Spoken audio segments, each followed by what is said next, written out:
Just a sec. Just a sec. Gotta get my metal tool. I think at some point during this video, I'm gonna do some scraping on my feet. If you guys are new here, sometimes I like to film on the couch. Do you want to know why? It's because it's fucking comfortable. That's why. All right? So enjoy it. Because these episodes, the couch episodes, are something special and near and dear to my heart. Because I get to be myself. I get to sit in the comfort of my home and just fucking let it rip.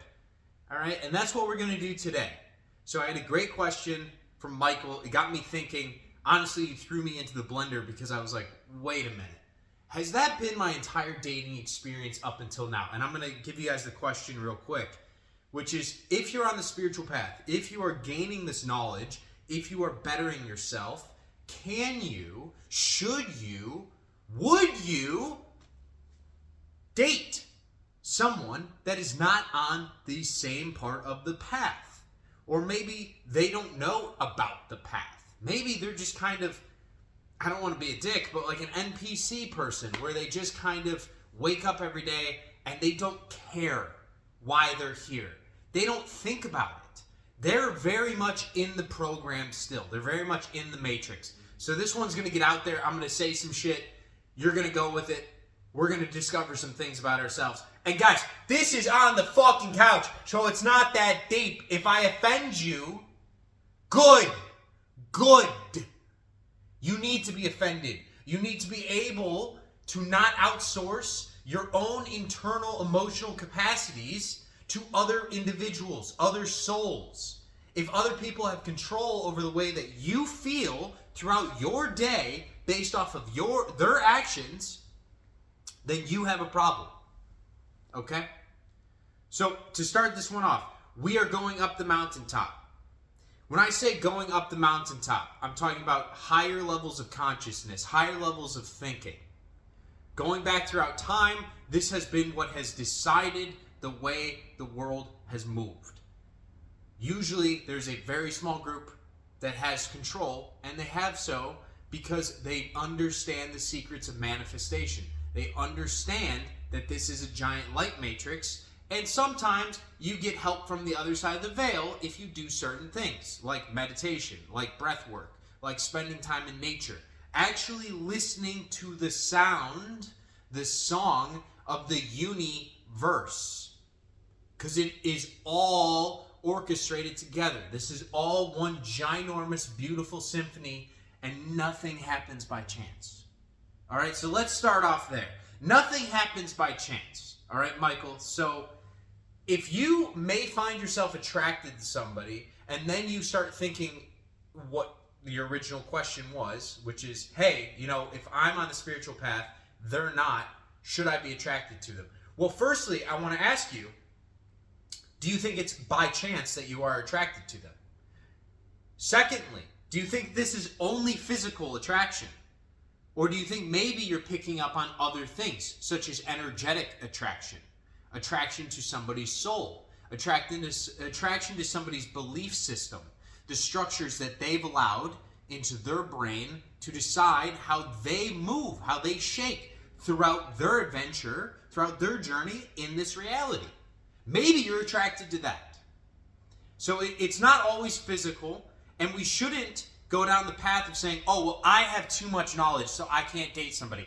I went through a period that was very similar to this when I first started having my wake up, and I'm not even fully woken up yet. I would say I'm maybe 1% at this point.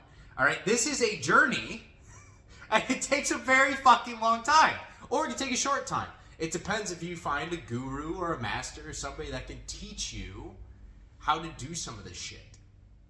Okay, so going back to what I was originally going to say, which is spiritual narcissism. If you have a bunch of spiritual information, if you've been doing the practices, if you've been upgrading your own life, your own understanding, then a part of your soul always wants to share. And that's why I shared with Michael on the post was, hey, we are lifelong students and masters. So as you go up the mountain, you're going to want to look back behind you and help other people up. Maybe they've been struggling with certain parts of it. Maybe they don't have the information. They don't have the light codes. That's the word that I love using the most, light codes. Everybody has light codes. We all are downloaded with light codes. What is a light code? It's consciousness. That's it. It's it. Everybody has different little pieces of consciousness that then we all feel. So we have these physical fucking bodies. We have these vessels, these meat suits. These are essentially useless, by the way. What's more important is what is unseen, which is over 99% of everything is in the unseen realm. Within that unseen realm, you feel energies. You feel the morphic fields of other people, their auras. Okay? You can even feel their thoughts. If you're really tuned in, you can have telepathy between people. Sometimes I will send messages in my head to my friends, and they will know when I run into them. They're like, hey, I had a thought about you earlier today. I was like, yeah, and I was thinking about you too. That's telepathy. Thinking between people. All right? So, going back to the original, again, this is a fever dream every time we're here on this couch. Should you date somebody that is maybe lagging behind a little bit spiritually? Absolutely. You should. Because that is a litmus test for how you are doing as well. There are probably certain codes that individual has that your soul is yearning for. Especially if you are climbing up the mountaintop. You may need some codes that will help you to ground yourself into the present moment. Because I'll just be blunt with you guys. As you gain more spiritual information, there's a high chance that you might go nuts for a while. Because you start to see everyone else as yourself. You kind of believe everyone is Jesus to a degree. And you're like, oh, wait, so that's the quest. We're all supposed to wake up to Christ consciousness within ourselves. We're supposed to all live in our own perfect designated path via the blueprint given to us by this higher power. And that's how heaven on earth is really spawned. And so I have to go do this, and I don't know how anyone else fits into that because I have to spend more time alone, and I can't eat certain things. I have to do all this fasting. I have to do all this meditating. I have to spend all...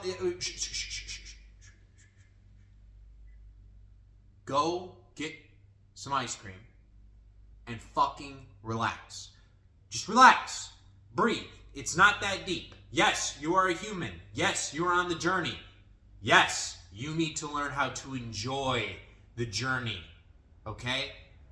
Big issue with spirituality and dating is you're so focused when you get on the journey on the end point. You're focused on transcendence of the self instead of being the transcendence of the self. And to be that version of yourself, you need to be able to share yourself with everyone else around you. If you want to become the best version of yourself, that means stepping in to the version of yourself that is open to sharing your gifts, open to love, open to joy, to bliss, to new experiences, to new opportunities.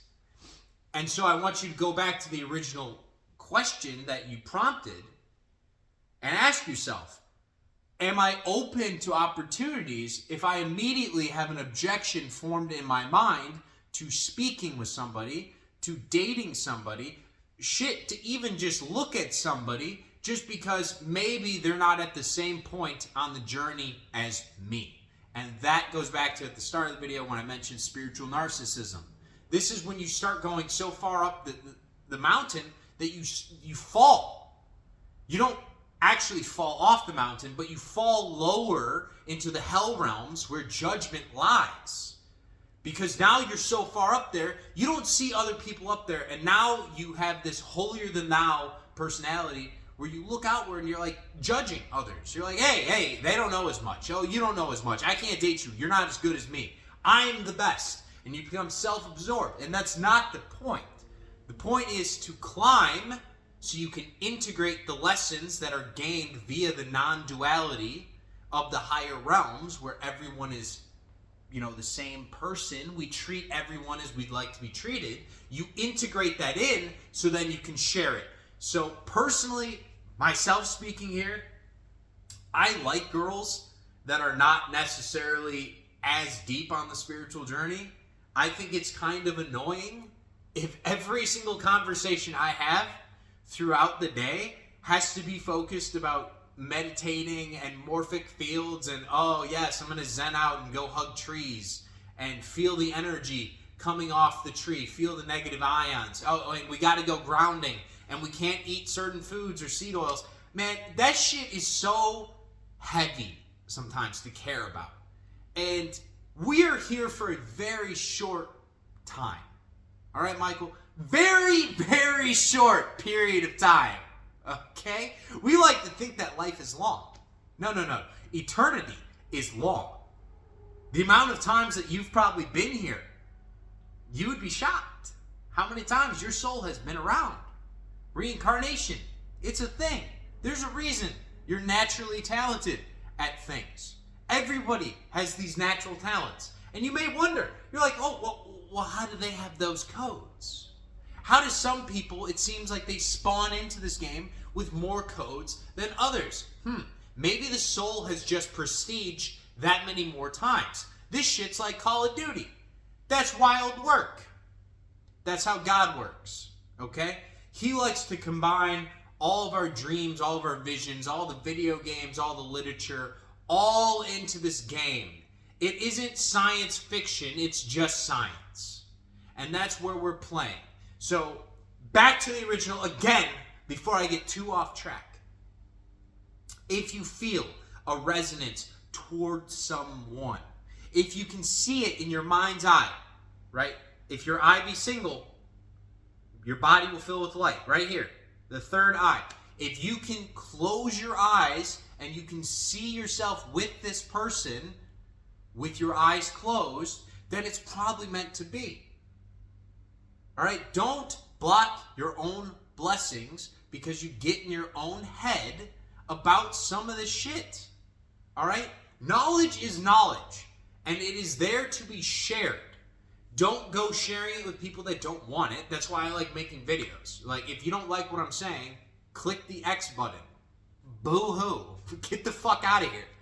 But if you mess with me, then you like and comment, and you move on, and you integrate, and you go and share. That's how life is supposed to work. And so I'm telling you, you will have a very great relationship with somebody that may not be on the same perceived frequency because they don't have the same knowledge, but there are other parts of their soul that might be high frequency. Your frequency doesn't just increase with spiritual knowledge. That's not how this game works, okay? There have been people throughout time, millions of people, billions of people, probably trillions of people. Who knows how many different galaxies, solar systems, universes there really are, how many different things is really going on in this whole multiverse, okay? But throughout all of that, throughout all of it, there have been people that have not had spiritual knowledge that have lived amazing lives, fruitful lives, loving lives, blissful lives, all the higher state emotions, all those high frequencies that you are after on the spiritual journey. They can do it without having any spiritual information. And it's just by being present. There is no information required to be present. There is no necessary reading. There isn't a required reading list. You don't have to go and check out any of the Holy Scriptures, any of that stuff to understand the truth that we are eternal and infinite within the present moment. So these people are everywhere. And there isn't a gate that you should put up to love based off spiritual knowledge. So I hope this one helps. I will see you guys in the next one. Love you. Namaste.